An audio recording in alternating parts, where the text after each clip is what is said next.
This is episode 137 of the Double Cross Anime Podcast. I'm Whooper, and here's Mario. Hello, guys.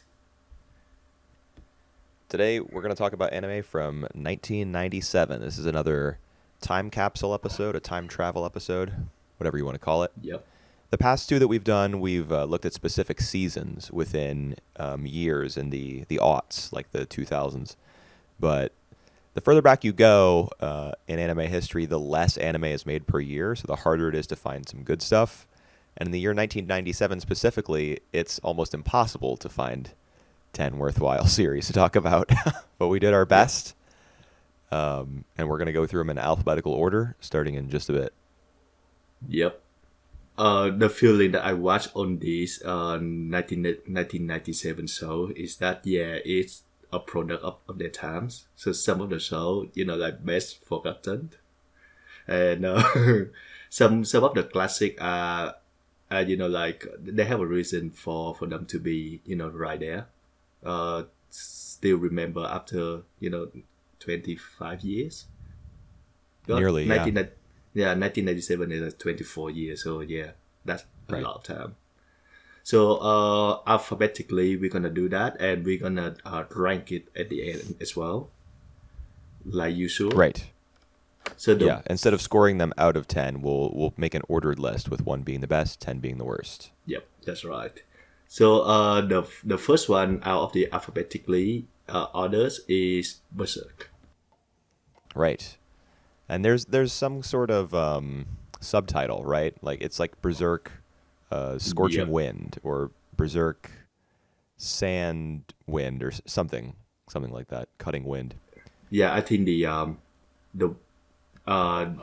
title, the full title is Kenpu Denki Berserk. Have no idea what that means. Okay. I don't either.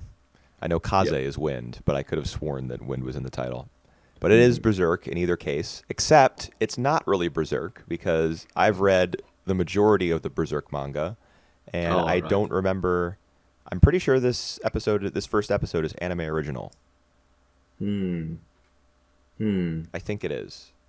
I think that explains why that like God have no trouble killing this guy. Like usually for one of these guys, Apostles. the apostle. Usually for one of the apostle, it would take like the whole act. This one it take Right. up for like 5 minutes. Yes. This is just something to. It's kind of like Full Metal Alchemist Brotherhood's first episode, where you have the ice guy who's like wrecking the city, Right. and Ed has to stop him. Yep, And in the yep, process, yep. you're introduced to the concept of alchemy. In Berserk, this episode is pretty much the same. You have a medieval lord who's secretly a monster because, of course, he is, and he treats all of his the peasants in his town really badly, and Yep. and there's a lot of sexual violence against women because of his poor leadership. Near the start, you see a carriage full of women Yep. heading towards the town. So there's probably some like human trafficking going on. And so of course we're introduced to the fact that the world is shit, and that there's violence everywhere, and Guts comes in and kills the bad people. Yep. Save the day.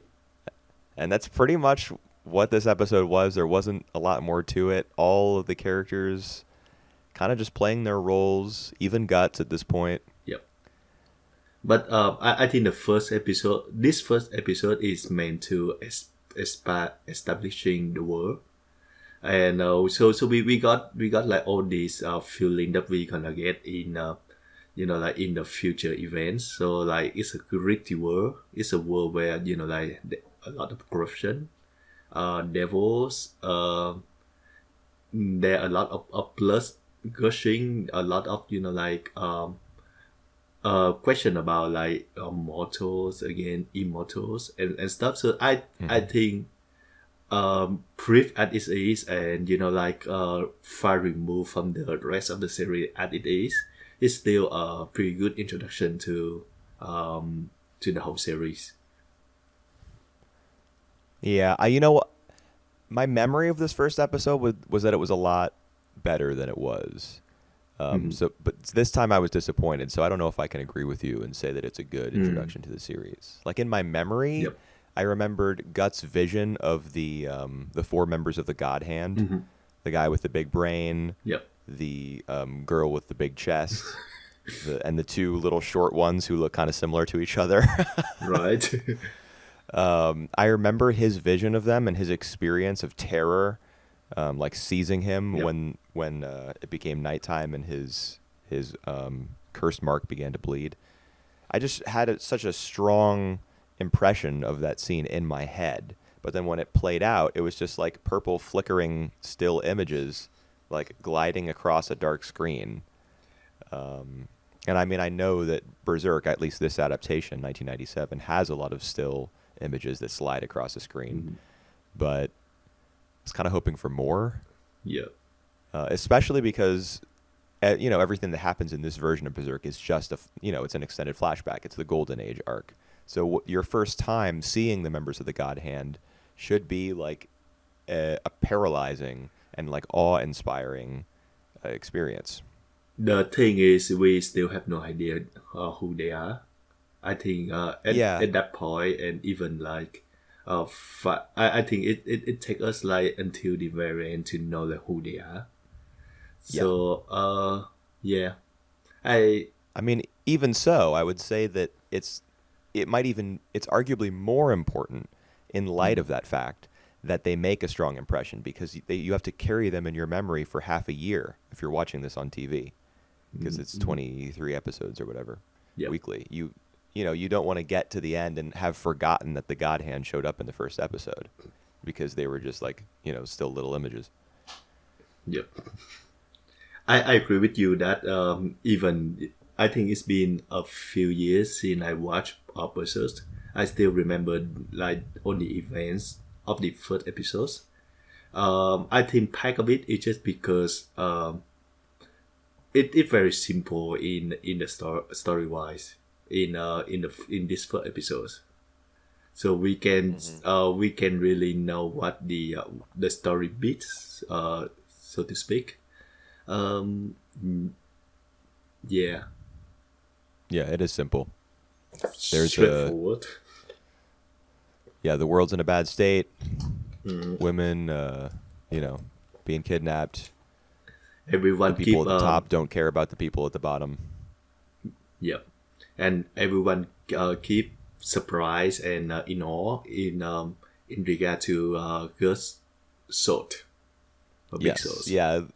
I like Guts' sword. I think it's a cool kind of icon. I think it's the leading icon of the Berserk series is his sword. Like, Guts is just the biggest badass ever because he carries this sword around.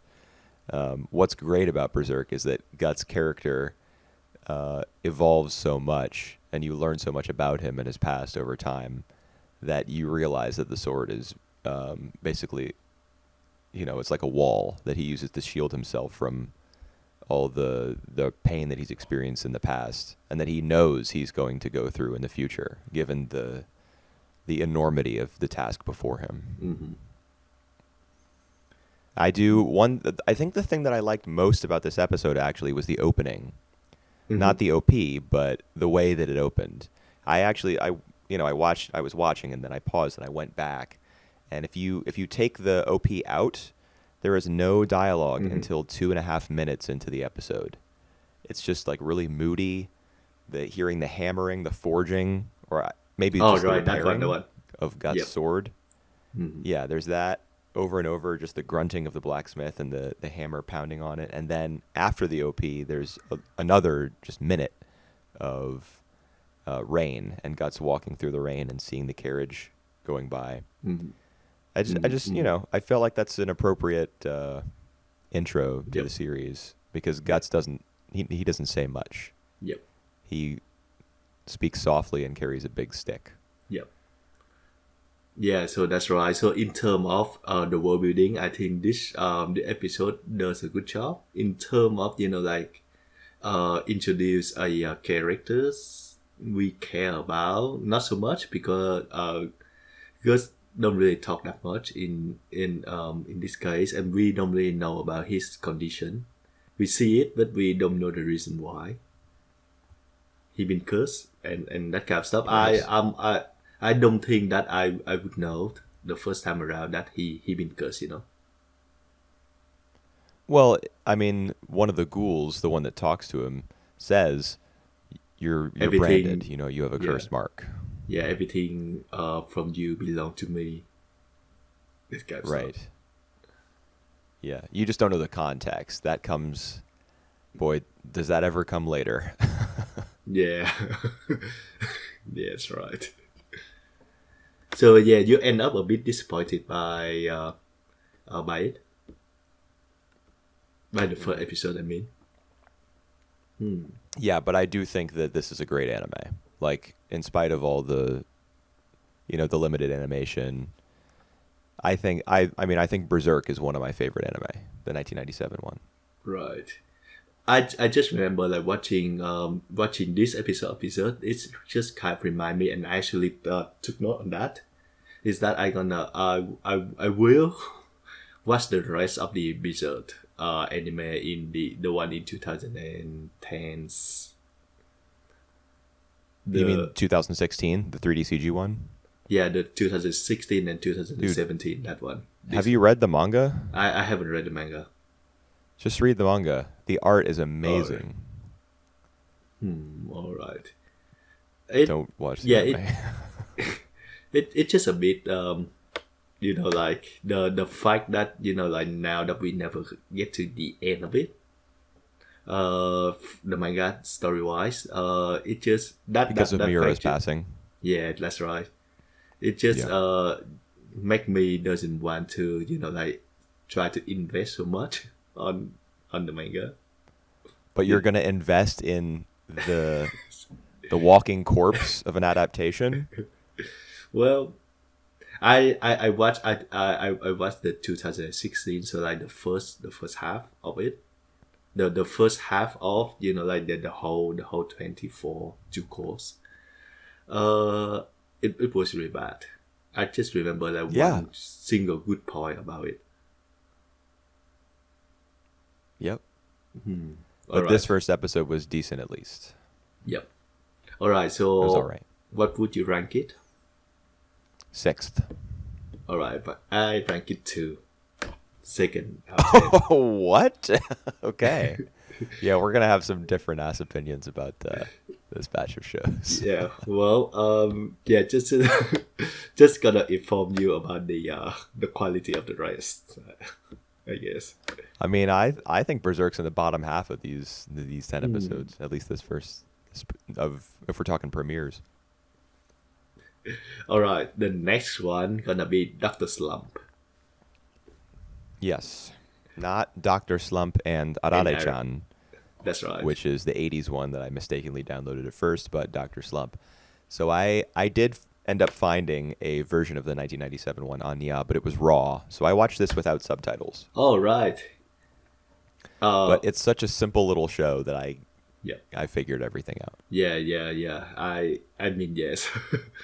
Yeah. I had to watch that on the on this one of the streaming site. I also have already read them like a good portion of the manga before, so I know the stories. My general feeling about the show is more like it's a wacky, like irreverent shows that like don't make much sense. It rely too much on gags. And just being it's ironic that you would say that because this episode reminded me tremendously of Nichijou. Really? Right. Yeah. Nichijou's.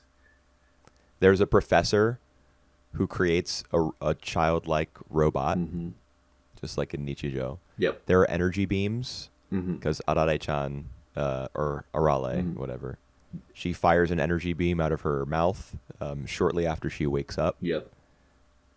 And it blows a hole in the wall. That's a Nichijou staple. Yep. There's a lot of running, like intense running scenes for comedic purposes. Yep. That's a Nichijou thing. Wouldn't you say that Nichijou is inspired by this one rather than? I I'd say there's a good chance that the Nichijou mangaka, at least, was a fan of Dr. Slump because I mean, Akira Toriyama is like god to a lot of manga authors and artists in Japan. Right. Yep. And that's funny because I really enjoy Nichijou. This one I still enjoy it in some sense. I still enjoy it. It just like can be a bit juniors to watch. It can be what? I just mean like the humor is still is a bit childish. Nichijou is super childish. Nichijou is alright. Come on. No, I'm not saying that it's a bad thing for a series to have childish humor. Yep. Sense I see a lot of similarities between the two. Yep. Right. I bet if I Google hard enough, I can find an interview of the Nichijou guy, the guy who wrote the manga, where he talks about Akira Toriyama and probably Dr. Slump. Yep. Yep. I liked a lot of the world design. Yep. As I do in a lot of Akira Toriyama's work. I like that the coffee shop is called Coffee Pot, and it is shaped like a coffee pot. Yep. I like that. I really do like the layout of like the lawn, I guess the estate on which Norimaki Sensei's lab sits. Yep. Like I like how there's palm trees there and there's little shrubs there, and they're all kind of spaced out really evenly. And it just looks very clean. It looks like something that might be in a picture book, not too overloaded with visual stimulation. Just it's kind of spaced out so kids can like look all over the page. Yep. So I like that. The design of the town was pretty cool. I love the scenes of Arale running through the city and then like running up on the sides of buildings and them collapsing into rubble. Yep. That was a lot of fun and really well animated too. Yep. So how about Arale herself? I like her little expression. Puyu? Love that. What does she say? She always say that, like, Puyu? Oh, is that her little onomatopoeia or whatever? Yeah. Yeah. I didn't remember that it was that specifically, but I thought she was, like a cute little kid, precocious. And imagine... Yes, imagine that she is an android and she short-sighted. Oh, that she needs glasses? That's why she needs glasses, because she can't see very well. Yeah. That was probably just because of the lightning strike at the start that messed up the eyesight in the computer program that was supposed to go into her brain. Yep, that's right. And what else? What else got messed up was her breasts. That's the very first thing that Norimaki Sensei, or Dr. Norimaki, whatever you want to call him, that's the first thing he says when Arale, I don't know if she's woken up by that point, but that's the first comment he makes about her unexpected appearance. She's different than he thought she was going to look, and he's like, "Oh no, petanco," which means flat chest. So I picked up on that even though I was watching it raw. And then he has her pose as his sister, right? Sorry, say that again. He has her pose as his sister rather than his daughter. Is that right? Yeah, that's right. He doesn't want everyone to know that. He want everyone to know that he's single. So that's why he posted her as a sister instead of daughter. Gotcha. Okay, that makes sense because he gets super horny when he sees the teacher. Yep. So yeah, I guess that's part of his character is that I could figure that out just by watching that he's into the ladies. But yep. I didn't grasp, I guess, that was why he made that decision to refer to Arale as his sister. Yep. Oh god. Yeah, it is still a fun little show, and this is the show that I know that I don't mind watching it, just to pass the time. Yeah. I just wonder that the original anime is better than this one because I think that this is the retelling, so they have like different story structure than the original one. I have no idea. I mean, I would assume that it's a reboot. I think I read in some of these of the shows that this is more of a retelling. Yeah. Huh. Well, I was pleased with this episode. Like its looks, it was very colorful, pretty well directed. I thought, definitely well animated. I liked a lot of I like the visual design. I like the setting. I like the fact that a bunch of her classmates are animals. Toriyama likes to do that, put human characters and animal characters together. And that wasn't the only show out of these 10 that did that, actually. All right. That's not a segue into the show that I'm talking about, but just thought I would throw that out there. All right. I put that 7 out of 10. I gave it third. Wow, right.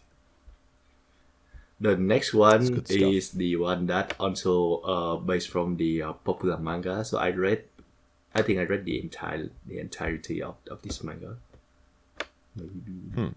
Maybe not. What's that? Not sure. But it's Kindaichi Shonen no Chikembo. Yes, Kindaichi's Case Files. Yep. I thought this episode was a piece of crap.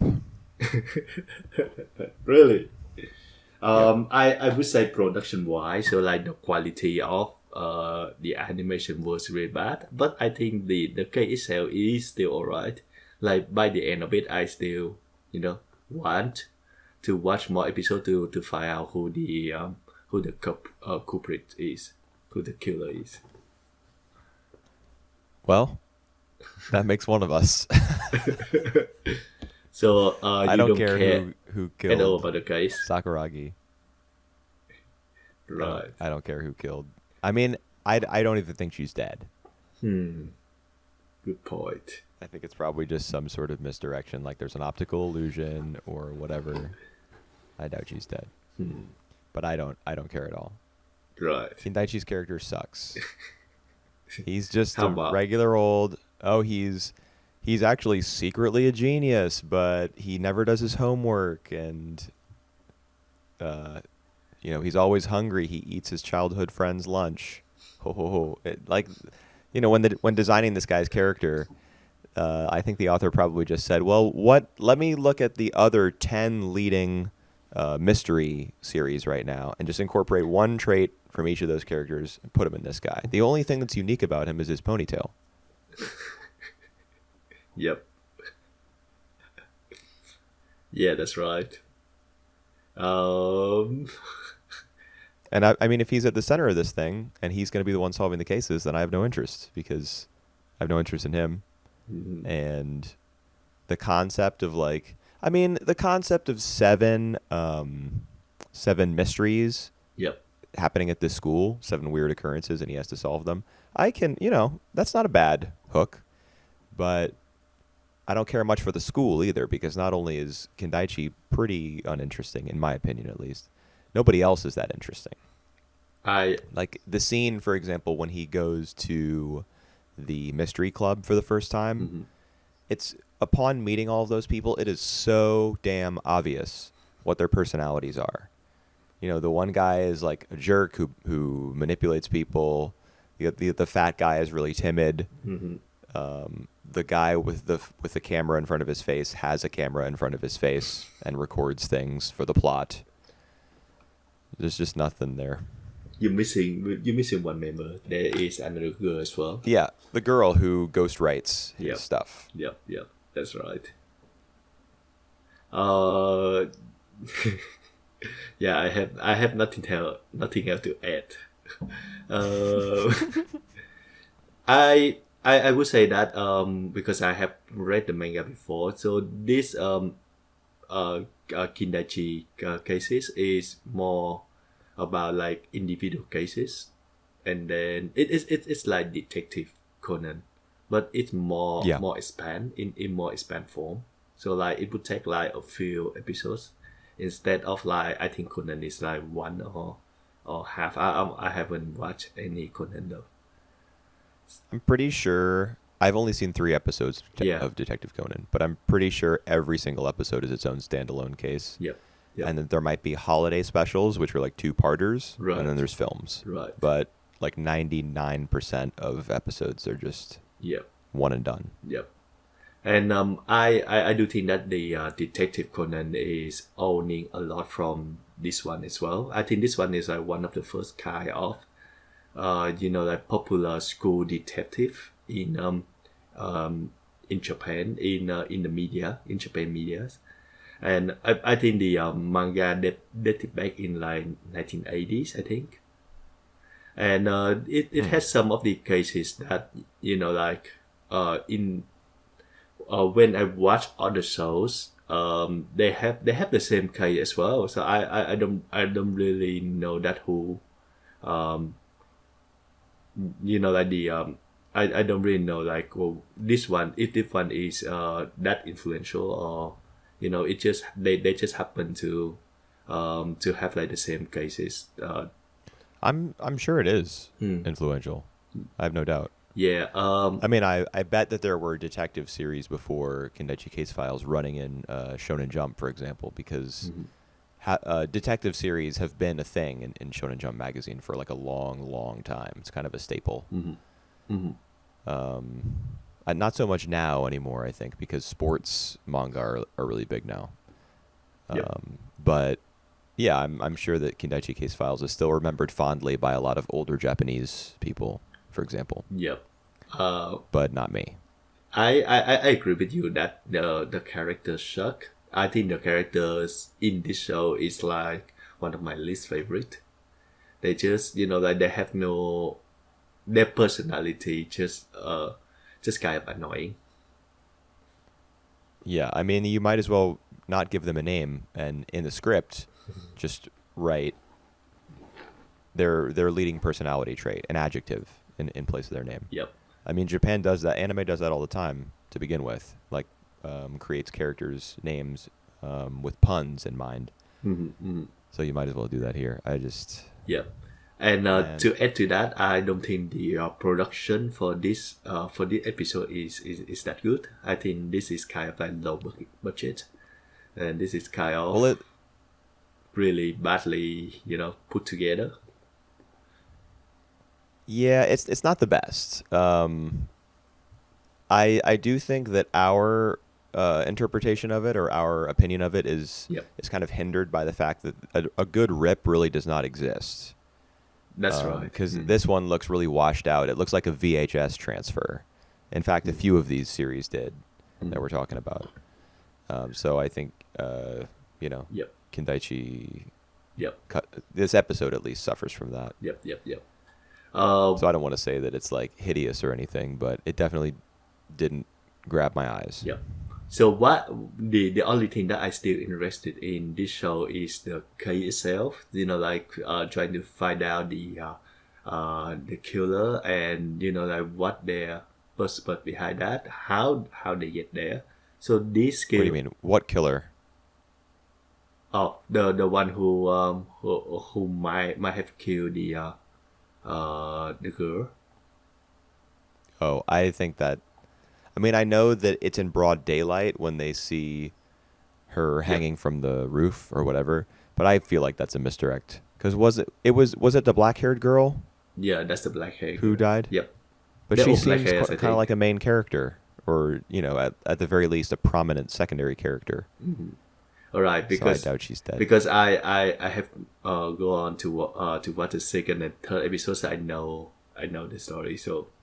Oh, okay. Is she dead? We'll spoil you on that. Yeah, you can spoil it. Oh, you don't want to spoil it. Okay. For all the listeners at home, yes. Right. Yeah. So I think this is one of the cases where is it believable? I don't think so. Like we have that kind of how did the episode end actually? He sees that the girl is hanging from the roof, and it ends, All right. or hanging from the ceiling, and it ends. All right. Yeah. So no, keep past that. That's right. Alrighty. What'd So, you rate it? oh, okay. I rank it 6. Okay, I gave it a 9, Okay. or Maybe put it we ninth, I should say. maybe we had the same 10. Let's see. We might. The next one is Kiyu Ketsuhime Miyu or Vampire Princess Miyu. Right. Boy, speaking of dull-looking and washed-out anime series, here's this one. All right. We all right. We might have different opinion on this one though. Let's see. I mean, I'm pretty sure that this was also a VHS transfer. That's why I say that. Yep. Like the nighttime scenes, the exterior nighttime scenes just looked gray, and the interior of the school were really boring. The show came to life a little bit during the fight scene at the end. There was some bomb ass animation in there. A few cuts that were, I was like, oh wow, where was this for the past like 18 minutes? But in general, I was kind of like, eh. All right. The one thing I really like about this first episode is they have like a false protagonist. So we follow this guy in the perspective of a guy who follow the case, and he even more annoying than Kindaichi, and he more nosy as well. So he think he's right. He keep his nose on in all the scenes that he isn't supposed to, and so I'm glad that at the end he's like out of the picture. So the really main character is the vampire princess Miyu herself, and Right. I like the fact that at this point we still don't exactly know what her role is. I think her role is as a vampire princess is like try to eliminate all these all the evil forces. Not too sure on that. Yeah. There are some allusions made in this episode to like her cooperating with some kind of loose organization that combats demons and yokai and monsters in general. Because at one point she gets really offended and says, "Don't you dare compare me to the vampires who like only prowl at night," or something like that. She uses a different word, starts with an S. I can't remember it. Yep. But I think she takes pride in her race, I guess. That feels kind of weird to say. Yeah. She takes pride in like who and what she is. And I think that's probably the reason why she does this job, is because she wants to cleanse the earth of monsters that are not as cool as she is. Yeah. The thing is she not intend to help the human beings. So like she still Right. leave the guy to fall down and die, and even the way that she treat the evil inside of the teachers, like she kind of eliminate them, and then the teacher is kind of like just a shell. So she not a real person anymore. Oh, so she Well, been, it's not. she been cut off from her emotions. So that's what I take. Yeah, I agree, but it's not just that she defeats the chameleon and then the teacher is robbed of her humanity. She takes her humanity from her when she Right. kisses her. Yes. She sucks her soul out, Wow. essentially. So And that's why she does I it because the teacher is like, I think, expressing that she can't go on living, like she doesn't want to go on living, and so Miyu, I think, like takes that those feelings away from her, just makes her a shell so that she can continue on living, because she might not understand or discern the difference between a human with a soul and a human without one. That might not be something that even occurs to her, yeah. So which I kind of so think is cool. Like, she's not an ally of humanity. She's Yep. just doing her own thing. She's got her own goals, her own missions to follow, probably. if this Yep. is indeed like a group thing and she's part of a team. Yep. I like that as well. I also like the character design on this one. I can feel the watch out that quality that you say. Uh, Still enjoy it quite a bit. So, and this is one of these rare show that I think that I will want to watch more. Huh. Wow. Mhm. I had totally the opposite experience. So I mean, I will say the Miyu's design is great. yep. I like her hair bands a lot. Like when her hair is up in that kind of side ponytail looking thing, all those red bands in her hair. Yep. Looks really cool. Yep. You know, she gives off like an aura of power and competence, I guess. Yep. And of coldness as well, which is nice. Hmm. My interest in this, like, I think it started really, really terribly, and my interest wasn't piqued until Miyu talks to Larva, Hmm. and her weird bunny friend with the eye that's like really bloodshot. It's like an all-seeing eye because he can tell what's going on in like the next city over. So when I saw those guys, I was like, oh, okay. So there is, you know, we're going to get a little bit of variation in abilities and like, you know, the different supernatural creatures and races. Then it was back to the show sucking for like 10 minutes, and then we got the fight scene, and then it ended. So, Yeah. I was just like, meh. I do think that the way that it tried to give the mid direction is decent. So like I'm pretty sure that I don't think, or we don't think that Miyu is the one responsible for that. But you know, like it takes time for us to get to know the teacher more and know that, you know, like should be manipulated by the evil force. So I like Yeah. how everything goes. And I just feel that, you know, like my experience for this 1997's what list of all the 10 shows is that the two classic rewatch shows, two of the discovery shows, and this is one of those. So like this is one of those shows that I will, you know, like I want to watch more of it.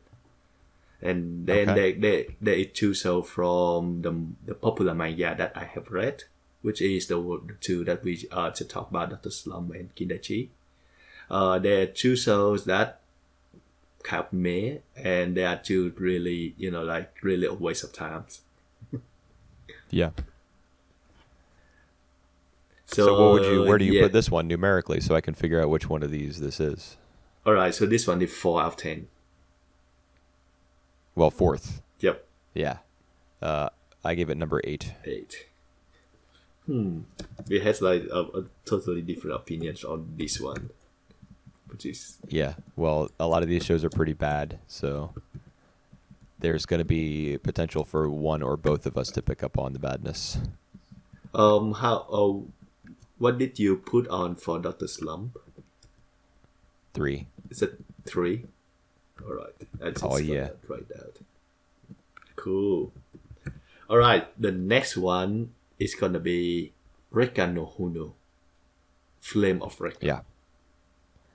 Yep. This is a big 90s shonen that has sort of been lost to time.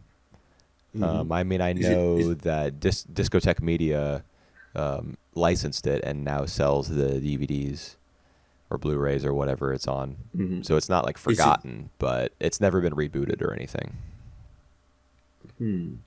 Is it was it big at the times? Yeah. Right. Yeah. It Because- wasn't in Weekly Shonen Jump. It was in one of their competitors like Shonen Sunday or something. And it was big, yeah. Yeah, I mean, it's about because ninjas. This is the forerunner to Naruto. Yeah, you're right. You're right.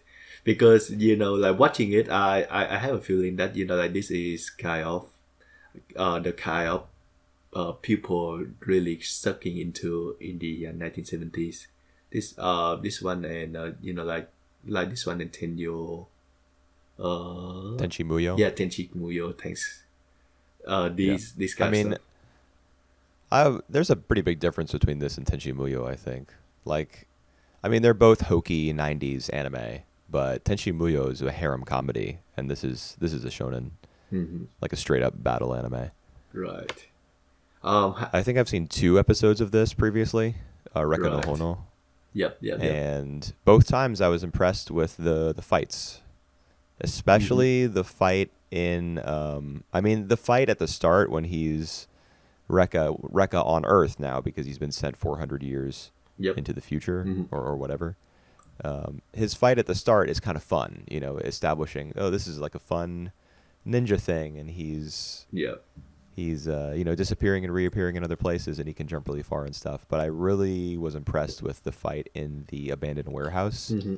because the way that he suffered from the physical damage he was taking was pretty damn realistic. Like there was a nice balance between him being sort of a Superman and pushing through it, and there were Mm-hmm. moments where he just like fell over, or like had to get down on one leg, one knee, Yep. because he was in too much pain and he was losing too much blood. Yep. And the lady who came and attacked him in order to try to provoke him to use his fire, I mean, she talked a little bit of shit, but it was mostly just like, let's fight. I'm not messing around. Yep. So I thought that was nice. Yep. I a little disappointed of her motivation. That lady, like she just tried to, like I don't even know what she want to do. She want to him to activate his flame, thingy. Yeah. She Uh, wanted to see if he had that power, so that's why she was fighting and him, you was know to that. get him to do it. Yeah, and then when he did it, he just you will see more of me, and then she Right. left. Yeah, I mean that was her whole reason for coming and fighting him, was to provoke him into doing that, to see whether he had that gift or not. So when she Mm. sees it, her mission has been accomplished, because at a couple of points in the episode you see like a bad guy, like the head bad guy, at least at this point, Yep, talking to his minions and telling them to do blah blah blah. yep, He probably has. I mean, Rekka is probably some child of destiny or something, and they need his flame. They need his ability. They can't kill him. yep. Right. They just need to know if he's going to be suitable for their purposes. Yep. I I think that the first episode is really fun. It kind of straightforward, but it's fun to watch, and it kind of established the his characters and his ability. I just think that I also agree with you that the fight scene at the end were actually surprisingly well done. There only one bad moment in this show for me is the I think this is the bad direction from the directors. Is the one where he's saving the girls from like the metal thing falling down. It just Yeah. looks so awkwardly done to me. Yeah, yeah. Yeah. It kind of comical as well. Yeah, I think that's unintentional. That it just kind of falling down, and you see him, like already You with see his blood. hat lying Yeah, on the street, yeah, right. and then we get the reverse shot, and he's just like, he's got a head injury, but most of his body is Intact. away from Yeah. the eye beams. And it's only like his arm that's kind of brushing up against them or trapped under one of them or something. That's It doesn't so make a lot of stupid. sense. No, yeah, that's so stupid. I mean, what I thought was even worse was the fact that immediately after that, after he pushes, what's her face? Yanagi, Yep, I think is her name. Yeah, Yanagi. After he pushes her and the one kid out of the way yep, of those steel beams, he's like, he's a good looking guy, and she's grateful for what he's done. And so they go into a park and they chat for a little bit. Where are the 5 children? Where are the 5 preschool children that you were just walking around? they What'd you do with them? they already run away from like from having the bad experience of those metal thing falling down. So Yeah, they run were away. they got spooked and they just ran down the street, and they were never seen or heard from ever again. But that's okay. We got a shonen to kickstart over here. Yep, that's right. I kind of like the relationship between the two. It seemed nice. I don't like the way that he act all, like shy and stuff. But you know, 90% Did of he act shy these and things, stuff? yeah, he actually, like just overact. I remember he overact. I don't remember the exact Okay. details. I mean, I don't remember that per se. I guess I Right. remember him acting shy. Like I remember the two of them kind of like touching hands a little bit by accident, and then they both looked away. Like a classic teenage accidental physical contact reaction.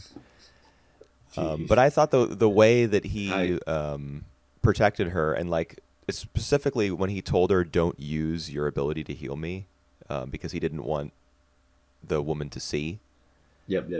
was admirable. So Yep. even if he was acting kind of shy and like kind of gutless at Yep. first, I would say that there's a good a contrast between that and how he was, how he was protective of her later on. Yeah, I just wonder. This is off topic, but I just wonder like how many times in our life that we will have to watch all these teenager, like acting shy when they have a physical contact, or like an indirect kiss of drinking the same bottle of water. It just Are you talking about like in anime? How many times are we yeah gonna the, have to the see that? yeah the Oh, tropes, I yes. don't know. Dozen. I've already seen it dozens of times, and I'm sure there'll be dozens more. Oh God, I mean, yeah, especially if you why? watch older stuff like Yeah. uh, 90s, 80s. Probably not so much in the 70s because I feel like there wasn't a lot of teen romance going on in that decade. Hmm. There were series for like small children, and then there were Yep. series where the characters were like so single-minded in their pursuit of boxing or uh, tennis or whatever. Yeah. Like if you think about Aim for the Ace, Yeah. Hiromi thinks that guys are good looking, Mhm. but she's like, "Wow, he's really cute. Okay, time to go back to literally killing myself to get better at tennis." There's none of this awkward first touch Yep. shit. All right. Cool. So yes, this is the other show that I want to check out more. Ah, I see. So you placed it third, then, is Yeah, that that's right? right. Third out of 10. Yep. Okay. How about how I about gave you? it number 5. Five. Fair enough. All right. The next one, Shoujo Kakume Utena. Okay, gotcha. You're using the Japanese title. Oh, I Yep. think we can get this out of the way. I ranked this number 1. I rank it number one as well. Like even with Okay. this rewatch, even with like just taking this first episode into account, this is already really like weird originals and just out inspiring for me. Yeah, I really enjoyed the first episode. Um, there's just so much iconic imagery. The spiral staircase, the floating castle, the arches, like the architecture of the school, all the arches being like blown out with sunlight, and then the harsh white light slowly fading, so you can see like the greenhouse past the arches. Yep. The water droplet connecting with Utena's ring when she grasps Mm-hmm. the handle of the gate to Yep. ascend Yep. the staircase. The sword of Dios being pulled from Anthe's breast Yep. is just amazing. Right. It just looks so good, man. Yep. And even with the all the shadow girls as well, they make an appearance. Yes, they do. Even in this first episode, yeah. Yeah. Yeah. They just I look I like can't remember what do nothing they else. say exactly. Know the rules. Know the Yep. rules. They yeah, it's a caution of like you have to know the rules of the school and these kind of stuff. Okay. So are they speculating about like whether or not Utena knows the rules or is prepared to follow Yep. them, or is that something like that? Yeah. Yeah, that's right. Okay. And Yeah, I did notice that the Shadow Girl. I was wondering as I was watching because it's been a while since I've seen Utena. I was wondering if I was going to see them. yep, we see them right early on. Yeah, I just think that like it starts with like a generic point of like a girl being saved by a prince, a princess. I think being saved by the prince, and it go on with the twist that so impressed that she wanted to be a prince herself. So it like in even like in that story there is kind of like a An inversion? of that kind of story, and I think it's that is Utena the series in a nutshell. It take on the social genre, and then it just like do its own thing. It twists all around, and having like its own sense of inversion. Yeah, Yeah, I agree. Yeah, you think you're going to get one thing. I mean, but even you think you're going to get one thing and you get another. But even at the very start when it's doing that little intro, the narrator's tone of voice, I don't know who the seiyu is who's reading off that script about how the princess was saved by a prince. But I think it might be the same voice actress who plays Ahiru Utena? in Princess Tutu. Oh, is it? And there's I like have a no certain idea. squeaky quality about that voice that kind of clues you in on the fact that we're not meant to take this at face value. There's something else that the director or the writer or whatever wants to communicate. Yep, that's I right. mean, that could just be my bias having seen Utena before, but I think her voice was a strong pick for the to open the episode because you get then it makes sense when she says, "Oh, but she was so impressed by the prince that she wanted to become one herself."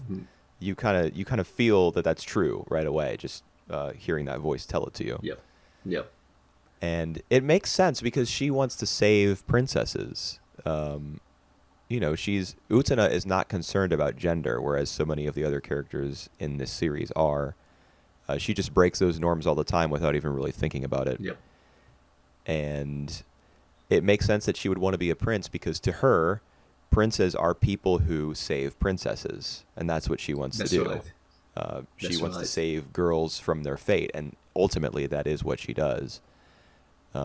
So I feel like this first episode is very consistent with where the show ends up going eventually once it gets through, the multiple arcs and the Yep. all the duels that get repetitive in certain spots throughout 39 episodes. Once it Yep. gets to the end and you realize where it's been headed and how well it achieved it, I think this first episode matches that really well. That's right. And oh my god, I literally just get a goosebump just hearing the intro music for like when she enter the arena. That Yeah. that music. Oh my god, that just like take me back. Zatai Unmei Yeah, Boku Shiroku. that's one. Oh my god, it for me just all Hearing time it, classics. Yep. I have the Utena soundtrack, and hearing the TV version, the mix is not as good Right. as it is on the soundtrack. So I hear it, and I hear the sound is a little thin to me. It doesn't have the layering that it does on the OST. So I was like, "This is cool. I love this song, But I want I want I more. want to hear the version I have on All right. my music library." The thing. And I know that the song does change over time. Yep. Yep. Because Utena is a series in 4 parts. Is that correct? I I would think say there are 3, 4 but parts. yeah, and you they're can say- broken up. Yep. Yep. Oh, okay. In 3. And 3. It changes. The song changes between its various parts. And I remember being very appreciative of that as I watched it the first time. Because it changes and it keeps its identity, but it changes Yeah. in ways that make you want to keep listening to it every single time. Yeah, but the thing that when you listen to the to your music library, you don't get exposed to like the visual. Like it is a great visual that we have here. Yeah, that's true. The one It that does look still, awesome. yeah, walking up the stairs and all the flowery and stuff. Yeah. Oh, there's a lot of flowers, man. You know what made me laugh was Roses. the rose petals during the basketball game. Oh, is When it? she's like dribbling circles around everyone and when she goes up to shoot the basketball, there's like rose petals coming out of her shoes practically. And I saw that. I was like, what the hell? Oh my. Yep. Yeah, that's that Utena for But you. it's funny. Yep. And now, even in the first episode, we hear like all these all the character from the student council talking about like the end of the world, to Hmm. revolutionize the world, and all this kind of stuff is still a bit heavy-handed and like pretentious to say like Oh, all the kind of I stuff. love it. But yeah, yeah, for some reason I just love I it. don't mind pretension as long as as long as it's entertaining, as long as it's fun to look at, fun to think about. I don't want to watch something pretentious like Fate. I would rather watch something pretentious like Utena or Evangelion. Yep. Yep. So yes, Utena is like one of my my all-time favorite anime, and there's just a reason why this episode just took me back to how I it's just so original, even like after watching several times, even like after 25 years. Yeah. Yeah, it's true. I mean, its originality is one of the best things about it because, especially at this point in anime history, obviously Evangelion was huge in '95, and that kind of Yep. original anime, late night anime with no manga or no source material at all, started to pop off. Utena it was one of the first ones to follow it. I just think that it's just a good time for anime, right? It We have like Evangelions, we have Cowboy Bebop, we have Utena, we have Land, we have Berserk, like coming out Yeah. in the span of 2 years. Oh, and there's more. You can go on and on. Yeah. There's Kare Kano, Yep. the Ano rom-com adaptation. There's Now and Yep. Then, Here and There, an Yep. incredible Yep. Oh my anime. god, that's so yes. Yeah, that's right. Um. Cardcaptor Sakura, Yep. perhaps the greatest magical girl anime of all time, although there are a couple other shows that are in that conversation too. Yep. Yep. Alrighty. Is there anything else that you want to talk about Utena? We Yeah, just one, Yep. and that is the art designer, Right. Shichiro Kobayashi. He also worked on Berserk. Oh, right. So there's, and you can tell when you're watching a show where he is the art director because there is like a certain sketchiness and a roughness to it. It almost looks unfinished. Mm. He makes a lot of use of white space. His trees are really distinctive. For example, the trunks are usually white. The leaves are usually like watercolor. Like the green is very splotchy. Mm. And I discovered that he is also the art director for Touch, Oh, really? which makes a lot of sense to me because Touch Yep. also makes use of negative space. Yep. I would say even more than Utena or Berserk do. So I discovered that guy, and I would love to go through some of his filmography, I guess you would call it, even though Wow. he's not a director, It and see what else he's done and how his style changed or whether he was a genius from the start. Wow. It's just that Touch design, this show Utena and Berserk, they are like like total have like three different impression, and Yeah, they're three very different shows, but yep. I think And- that you can tell when Yeah, you that's right. That's that right. there are And similarities. and now that you mentioned that there is like a similarities between them, so yes, I think this guy done a really good job with these three shows that we are currently watching. Yeah, I went through his AnyDB page, and he's just worked on like classic after classic, honestly. So Wow. his last series was in 2010, Why but he was working since the 70s. all right, so it on us, man. Why it take us so long to discover this guy? I knew his name already, but I didn't know that he did Touch. Yeah. So with that in mind, that kind of gives me an idea of like his range. Like it gives me an even bigger picture of the different directions that he can go, Yep. while still retaining his own style. Wow. 2000. You said that his last stop in 2010.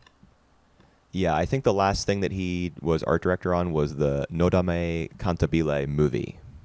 Right. Because he old, man. He's born in 1932. Did you find a picture of him? Yeah.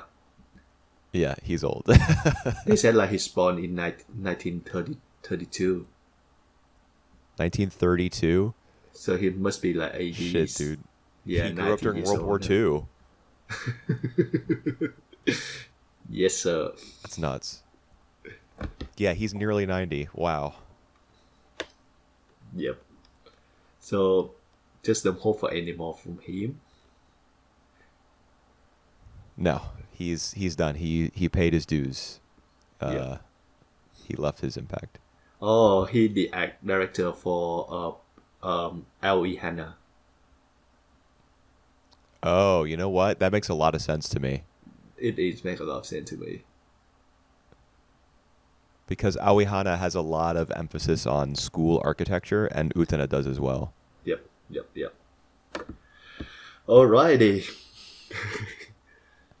I guess we can All move right. on to the next one. Sure. What's next alphabetically? Alright, the next one in next Senki Ehrgeiz. Oh, Okay. how would you spell it? Next one Chronicle Ehrgeiz. Yeah. Alright, What do you think of this? I'm just gonna start first. It's just a bunch of crap. It's the only show that right after I finish watching it, I don't even remember what the story I have just watched. I have already forgotten everything about the show. This is the one where I fell asleep while I was watching. Oh my god! So sorry, Whooper. That I'm the one who pushed us to watch this. And I don't regret watching this at all. and I almost It's like an regret. 80s OVA. It's super light on exposition. It doesn't. I mean, there's the Star Wars crawl at the start. Yep. Where they're just informing you of what the whole entire world is like and what the background is. But after that, it really is not giving you. It doesn't toss you even it doesn't toss you a single bone. Like you're just kind of following along, trying to piece everything together. And I don't really mind that. I mean, it's not great, but it is a style of storytelling that anime made heavy use of during the 80s, and this felt like a throwback to that.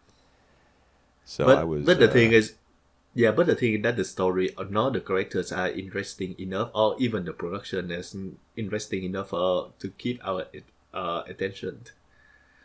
I thought the production was pretty good. Oh my god! I thought the mech animation was pretty good. It is alright. It's not that good. It just and we are being thrown out like in the middle of something happening, and like we have like 3-4 different, I think, like factions a fraction come to this story, and I just like I don't even care. Well, there's two main factions. There's Right. this is a Gundam ripoff. Everyone starts on Earth. Some humans go to space. They colonize space. They become their own thing. Mm-hmm. Then there's war between the space people and the Earth people. That's Gundam. I'm sure there was a series to do it before Gundam. And not only is it a Gundam ripoff in that sense, but it goes a step further because Hal, the character who has psychic powers and who is, do you remember the guy with the tan skin and the gray hair who was using his robot to fight like 3 other robots? Mm-hmm. Yep. He was communicating via radio or whatever with a kid named Hal who had psychic powers, and he was like predicting what was going to happen during the battle and advising him to like retreat or watch out for the missiles and stuff like that. So Hal is basically a new type, which is what people are in, like people who are pilots in Gundam are often new types, which means they have some sensitivity to like psychic waves, which allows them to predict the future just a little bit so that they can pilot the robot effectively. So we don't just have the Earth versus space thing from Gundam. We have new types as well. This is basically just Gundam. All right. All right. Thanks But for that. I don't think it's badly made. I don't think it's very engaging, but I don't think it's badly made. It's very light on dialogue, very, very Yep. light on exposition, so you hardly know what's happening. There's lots of slow pans, Yep. Yep. but I can deal with slow pans if what's on screen looks all right. I mean, Berserk has a ton of panning shots, and I love Yep. that series. Yep. Yep. I don't know. I thought it was just okay. I don't have tons to say about it. I just give up caring about that. This is the show that I almost watched it twice just because I realized that I didn't remember anything from the first time I watched it. Yeah. But I had a similar experience. yeah, but the urge of not wanting to experience the same boring thing twice, that make me want to like just skip the second watch. Well, yeah. I mean, if you watch it once, that's all you're tasked with doing. Yeah. And if But you don't remember, then that was your experience with the episode. oh god, this show. So yeah, even with my best intention, this is one of the show that like I think there is a reason why it is forgotten and no one really like talk about it or care about it. Well, I mean, that's largely true. It only it has barely any, like if you go to my anime list, for example, hardly anyone has listed this as something they've watched. But it was subbed by Orphan, who are like one of the highest profile like OVA and Laserdisc subbing groups. And the Laserdisc rip looks really good. Like regardless of how you feel about the show's visual presentation, the file, at least the one that I was watching, was clean looking. So it's a show that when it was put onto Laserdisc, like somebody really cared that it looked nice. When it was like mastered onto disc or whatever the term is. So I think that in some corner of Japan there is probably like a guy who has dedicated his life to this series and who loves it with like every fiber of his being, and I would like to meet that guy and like buy him a beer or something. It kind of sucks that like other show like the Vampire Princess Miyu, which I think is whole lot better. Or one other show that that you mentioned that like it is the VHS rip doesn't have like this kind of Kindaichi. Kindaichi, right? Kindaichi was a VHS rip for sure, and I'm pretty sure that one of the shows that we haven't talked about yet also was. Yep. So yes, at the end of the day, I put that 10 out of 10. I put it 7th. All right. Even though you fall asleep. Yes, even though I fell asleep. I would rather watch another episode of this than another one of Vampire Princess Miyu or Kindaichi Case Files or the one that I put last. All right. I wonder what that show is, so we go on to that. The next one is Tezuka Osamu no Kiyu Yaku Seisho Monogatari. It's called In the Beginning, the Bible Stories. Right. So Tezuka was commissioned to adapt Old Testament stories. Right. But he died before he could finish it, before the show really got too far out of pre-production. So it's actually Dezaki who directed the series. Right. Yes.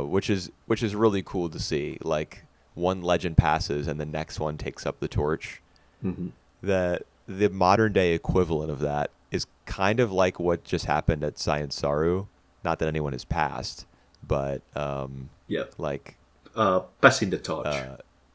yeah, like Yuasa steps down, and now Naoko Yamada is at Science Saru directing an anime that looks just fucking awesome. All right. I can't wait for that in 4 months or whenever it comes out. I mean, the better Yay. comparison is like the KyoAni arson with the new director of Dragon Maid Season 2 picking up where, oops, I hit my mic, where his colleague who passed away left off. Yep. Yep. But none of that really has to do with the actual story here. So what did you think of Osamu Tezuka's Bible stories? All right. I would say that this is well made. I think Yeah. the amount of animation and the amount of production is good. I just think that the story is too dry for me to watch it. It It's basic too what? right. It's Too dry? yeah. It just Okay. it's more like the uh what we would watch in like in school in lessons more than like something that we enjoy out of entertainment and stuff. Right. Despite the inclusion of the Disney-looking fox Yeah, character for kids. despite yep, still not Yeah, enough. Tezuka was big on animal companions in a lot of his shows. Either that or child sidekicks. Mhm. Just because the theory is that makes kids like pay attention and feel closer to the work. Yep. But I don't know. I've never been a big fan of that sort of thing, even though I All right. understand it. Yep. How you feel about this show? Well, I was raised Christian, Yep. so this is obviously propaganda, but hmm the creation story in the Bible and in the book of Genesis, I am very familiar with. So as I was watching this, I was just constantly curious to see what would come next and how it would be handled because I know the story. hmm hmm So I enjoyed this. Right. I just thought it was like amusing to me hmm seeing a Japanese take on the biblical creation story, and especially the scene where they're like ejected from the Garden of Eden. There's like a whirlwind and they're kind of tossed out. That's not how it happens in the Bible. hmm So that was an invention of Tezuka's or Dazaki's, Yep. and it was pretty interesting. Like the amount of time that they spent in that sort of wasteland area Yep.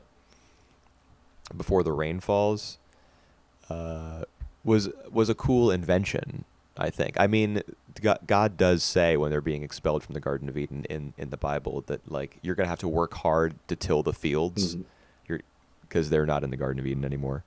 So you're gonna break your back, and only by the sweat of your brow will you live. hmm Is the promise that he makes essentially.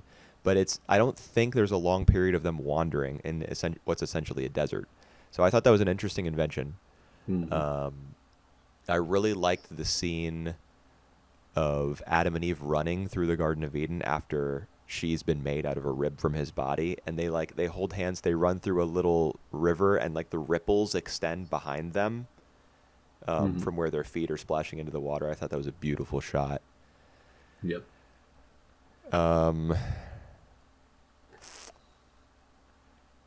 Do I have any other notes besides that? Not really.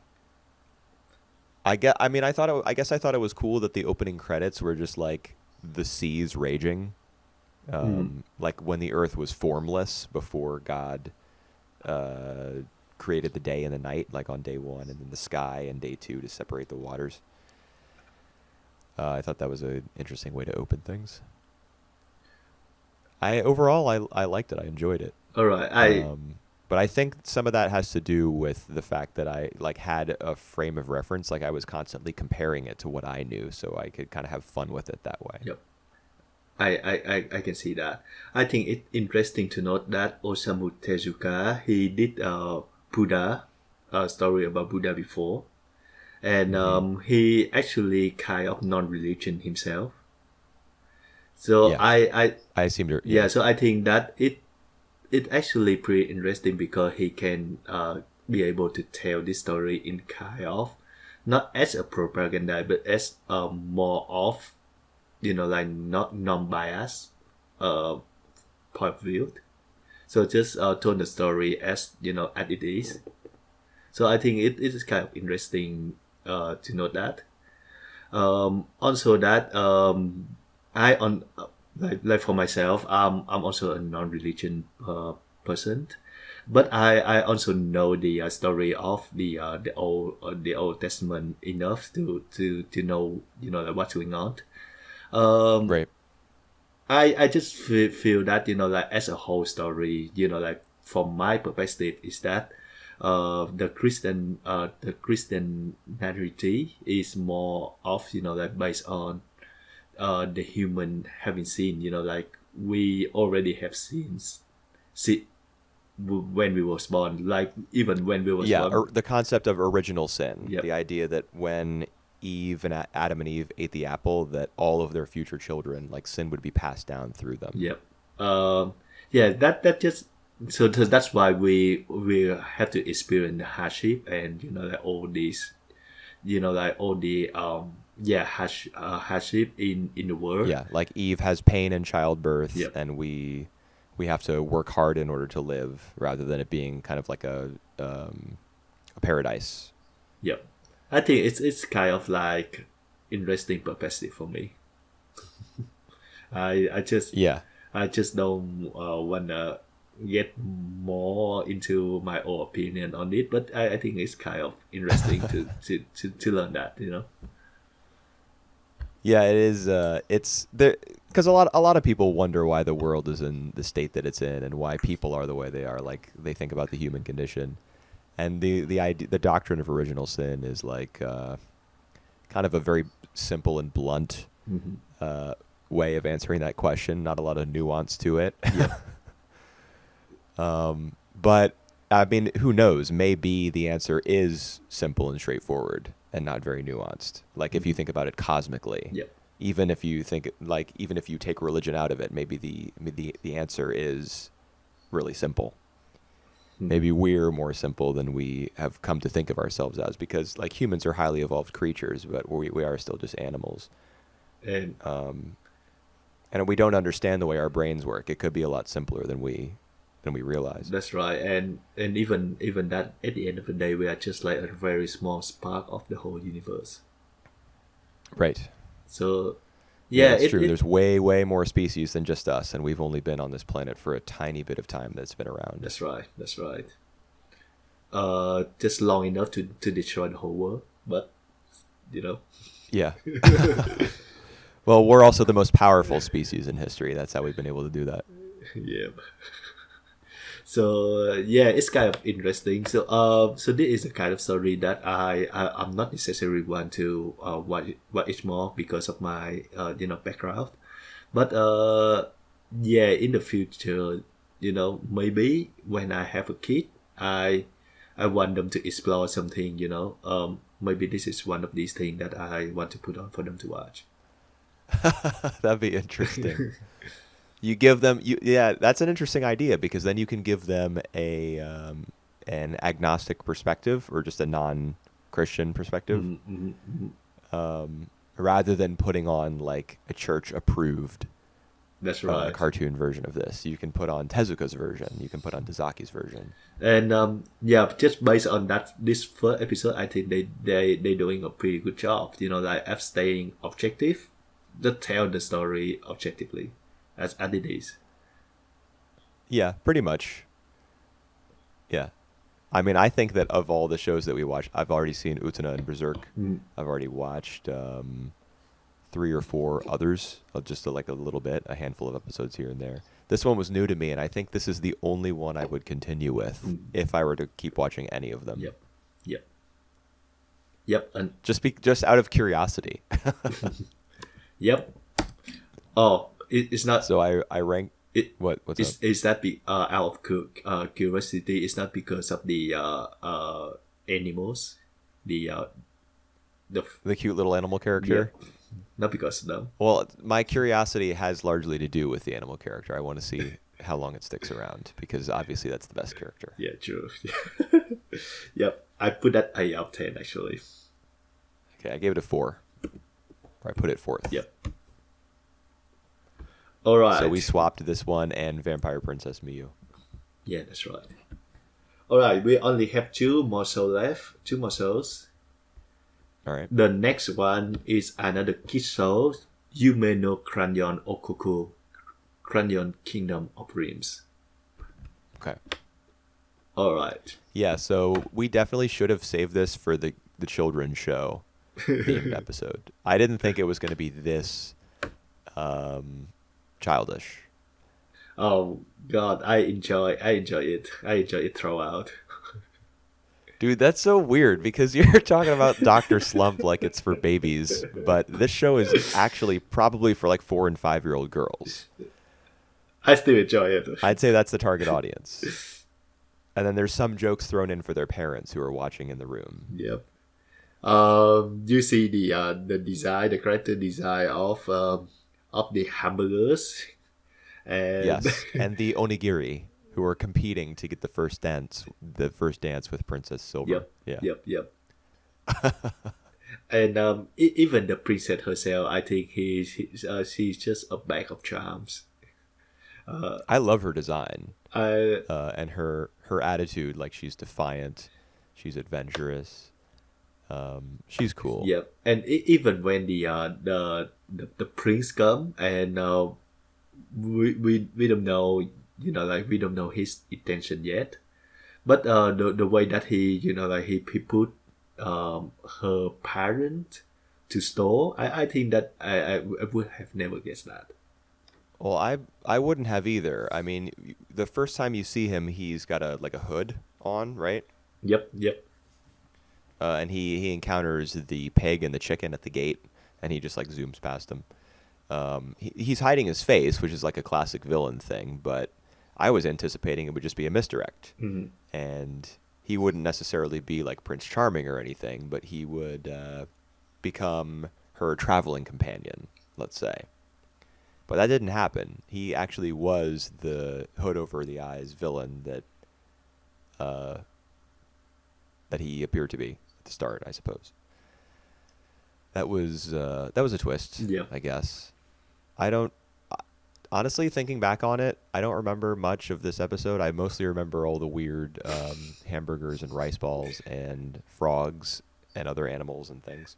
All The right. crayons, because it's the Crayon Kingdom. There's a bunch of crayons. I don't remember why he turned her parents to stone or what No, his deal is. because we don't know that for sure.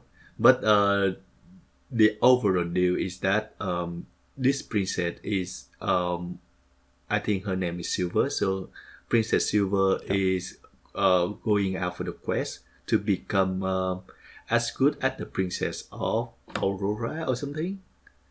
It's like Queen Beretsu. Sorry. Queen Peresus. Yeah. So yeah, that is the quest, and yeah, we don't know why. I think in the next few episodes we can see why Prince did it the way he did. I think he has some resent towards the Crayon Kingdom. Yeah, that's a safe bet, because from this episode we get the sense that this is probably a continent where there are a lot of kingdoms, like a lot of small kingdoms that neighbor one another, because so many people are coming to Princess Silver's birthday party to ask her for a dance. Mm-hmm. If we're talking like 3 or 4 large kingdoms that border each other, we're probably not going to get that sort of celebration or gathering. But I thought he said something about like 12 personality flaws, something along those lines. Like, she has to go on a quest in order to rid herself of these terrible traits and shortcomings that she has.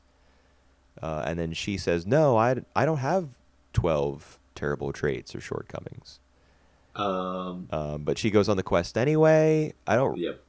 I was lost by the end of this episode. I actually think it's like one of the gag, but I'm not really sure. I kind of recall what they say about the 12 terrible traits. But I don't know if that is the quest that she going to do. Yeah, I think it is, but I'm not really sure. Yeah. Like, honestly, my overall feeling about the show is I'm not sure what the point of it is. I At least with Kindaichi case files, I know the point is to solve a mystery, and that Kindaichi is really lazy but also a genius. I don't know what the point of this series is. to become a better version of herself. I To, guess, but she denies that she even needs to do that, and the show's tone seems to be that, well, yeah, she's a little bit, I don't know, like a little bit aggressive and a little bit clumsy and stuff, but that's all okay because she's cute and funny. But then she does have to go on a journey to fix herself.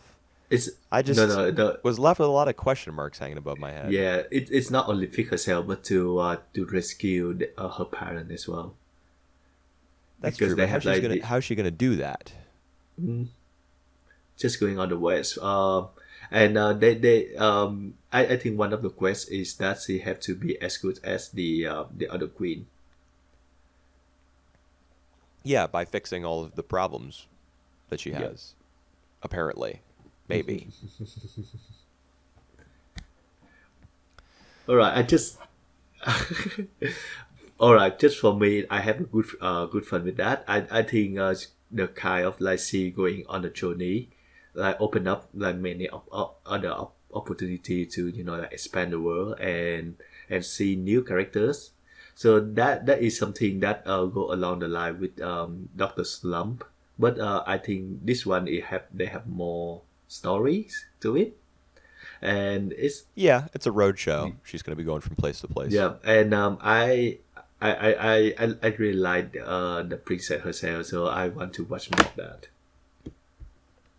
All right. Well, I definitely do not because I put it 10th. 10th?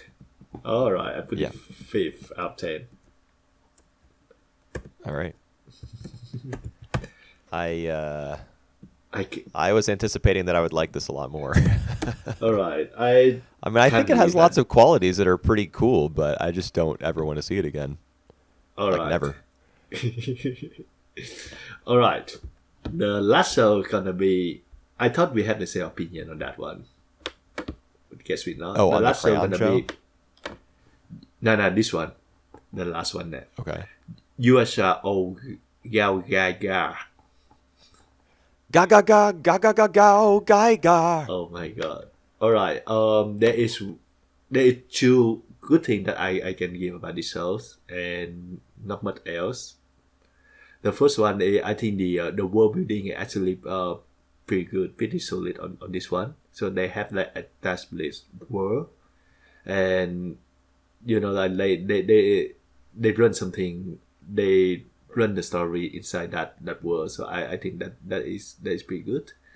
The second thing is I think the comic timing for this one is excellent. The way that the guy, the main character, I think the cowboy guy, always Guy telling, is his name. yeah, always telling the kid that don't call me Mister. I'm just 20 years old, and then he immediately after that he got hit by the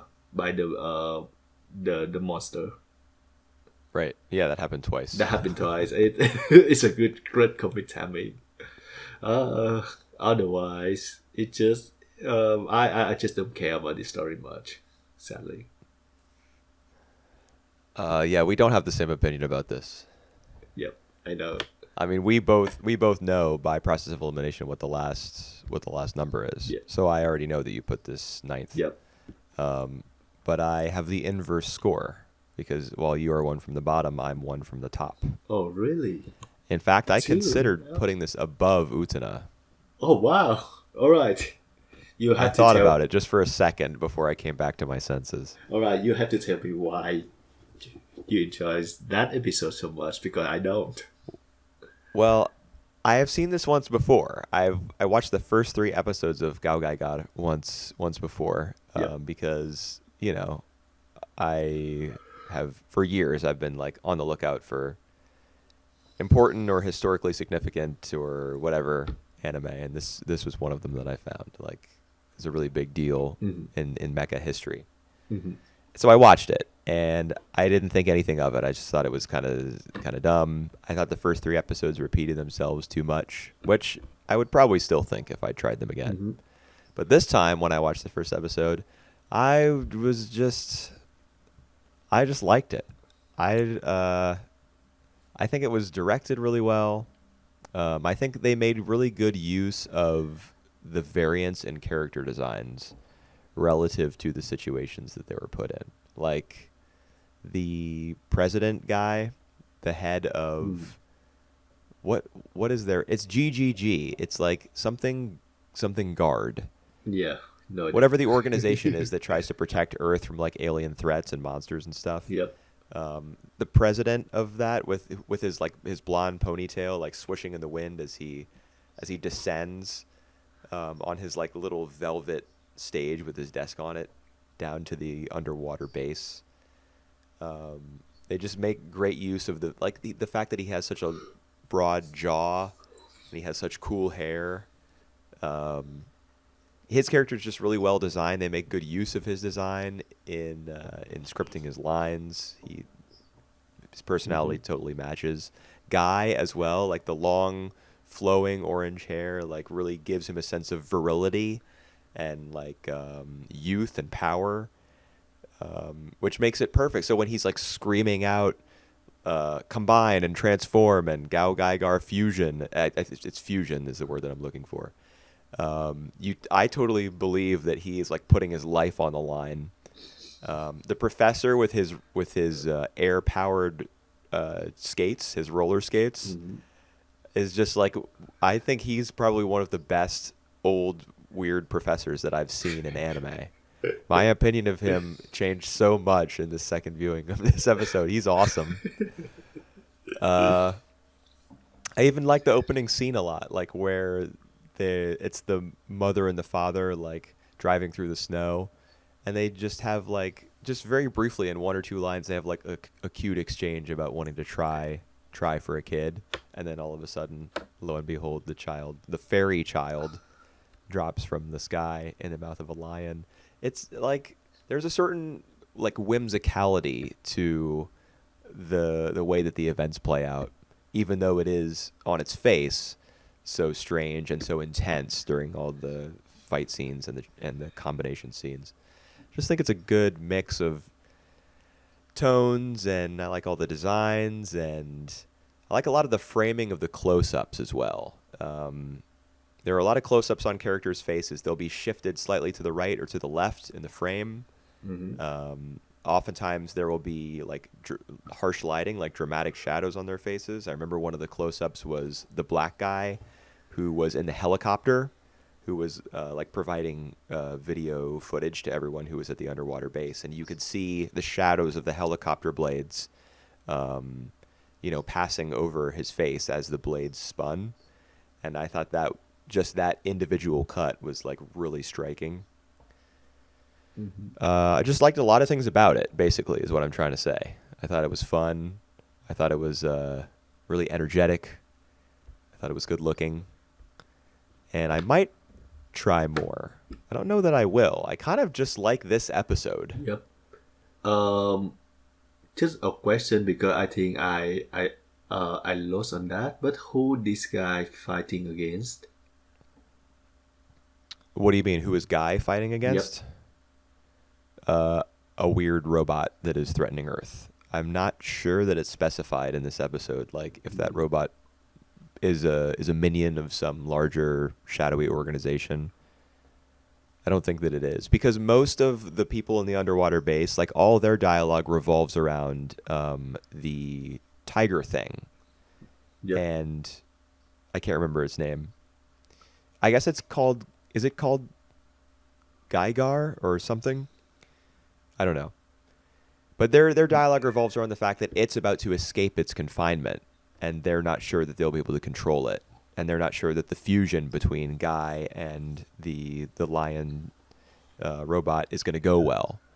But then there's that awesome line from the president who says, numbers are arbitrary.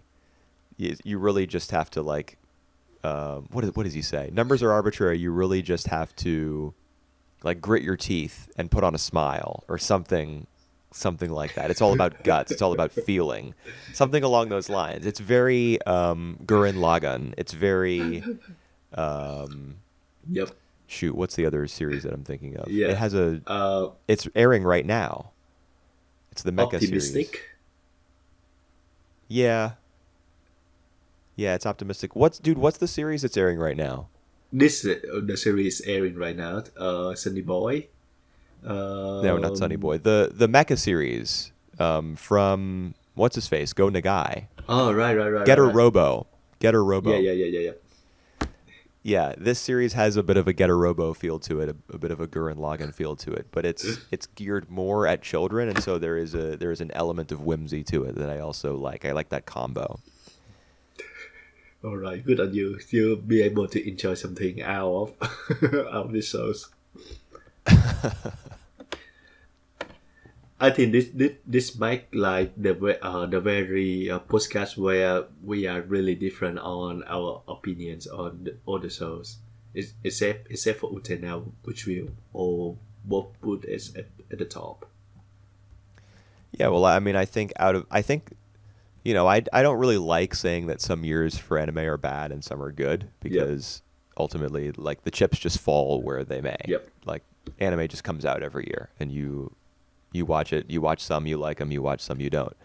But I went on AniList and I looked at the 1996 anime and I looked at the 1998 anime, and I was able to make lists of 10 super fast for both of those years. This one, 97, you have to scrape the bottom of the barrel to put together 10 shows that you even want to watch. So I don't like saying this, but I'll go ahead and come out and say it. I don't think this is a strong year for Japanese animation, at least not television animation, because Princess Mononoke came out this year. So Yeah, I think obviously that is Miyazaki putting the entire year of 1997 on his back. there actually along one with, there Ikuhara. actually one more movies that come out in 1997 that was pretty good as well. What's that? Perfect Blue. Oh, hey, there you go. Yep. There you go. All right. Just not a lot of great TV series and OVAs coming out this year.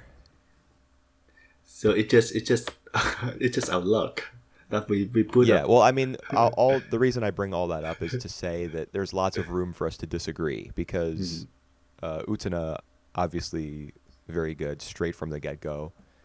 I think we can both agree that Berserk is a pretty good anime series, even if, my feelings about the first episode are not that good. But apart from those two, there's lots of room to disagree because there are no, like, obvious, like, prestige anime.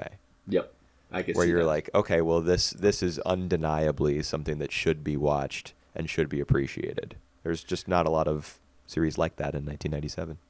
But I do think that is one of the good thing that like we get a chance to discover like some lesser seen shows, and we are really like different on how we take on this show as well. So I think I like that. I like the thing that we both discovering new show, and we are not agree on the same shows. Well, I mean, sometimes it's fun to have all the same, rankings and opinions and things because you can be like, "Oh, you too? Oh, me too." But I feel like there's more to discuss when you have differing opinions. Yeah, that's right. So we don't know, like in the future we might come around to one episode. You might come around to Yume no Crayon, Ookoku. I might come around to what Yuusha-Ou GaoGaiGar. Maybe. I mean, but there's so much other anime to watch. I agree with that.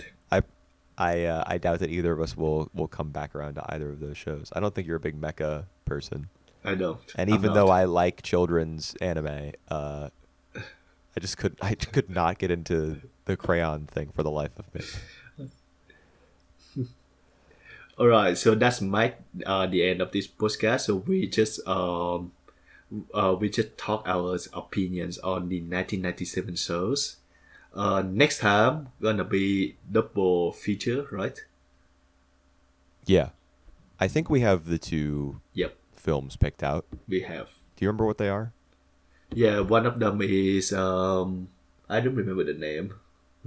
It's Umibe no Étrangère, Yep, The Stranger by the Sea, or something like that. yep, It's like a boys' love anime, I think. That's a film.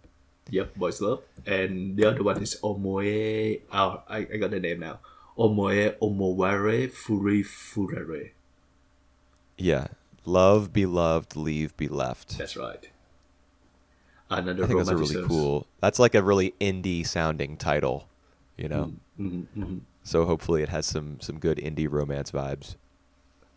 I think it will And be then we'll lot- continue with Touch in a couple weeks as well. Yeah, that's right. That's right. Yep. All right. So we will see you in 2 weeks. All right. Take care.